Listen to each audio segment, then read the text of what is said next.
Hello guys, welcome to Demen boutique. Summer ચાલુ થઈ ગઈ છે ને તમારો ભાઈ તમારા માટે એકદમ એફોર્ડેબલ પ્રાઇસમાં એટલે કે મસ્ત મજાના સમરમાં પહેરી શકો એવા કોટ સેટ મસ્ત મજાના લો રેન્જમાં લઈને આવ્યા છે.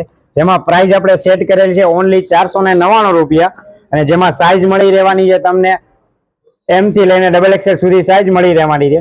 જોઈ શકો છો મસ્ત મજાના પ્યોર મલ કોટનમાં અને મસ્ત મજાના સોફ્ટ ફેબ્રિકમાં આપણે કોટ સેટ કરેલા છે એકદમ એફોર્ડેબલ પ્રાઇસમાં એટલે કે 499 રૂપિયામાં. તો ફટાફટ આ રીલ્સને બને તેટલી તમારા ફ્રેન્ડ લોકો આજુબાજુ સગા સમય શેર કરી દો અને તમને ગમતા કલરનો સ્ક્રીનશોટ લઈને ફટાફટ ડીમેન બુટીકના સ્ટોરની વિઝિટ કરી દો. એકદમ લિમિટેડ સ્ટોક આવેલું છે અને આપણા કસ્ટમર અનલિમિટેડ છે. જ્યાં સુધી સ્ટોક હશે ત્યાં સુધી વેલિડ રહેશે આ પ્રાઇસમાં. તો ફટાફટ ડીમેન બુટીકના સ્ટોરની વિઝિટ કરો. મસ્ત મજાના ફેન્સી કોટ સેટ આવેલા છે, તમે જોઈ શકો છો. મસ્ત મજાનો પેન્ટ પણ હાઇલાઇટ બધામાં આપેલા છે અને મસ્ત મજાના ટોપ પણ આપેલા છે. તો આવું નવું કલેક્શન જોવા માટે ડીમેન બુટીકના પેજને ફોલો, લાઇક, શેર અને કોમેન્ટ કરો અને વહેલી તકે ડીમેન બુટીકના સ્ટોરની વિઝિટ કરો. Thank you.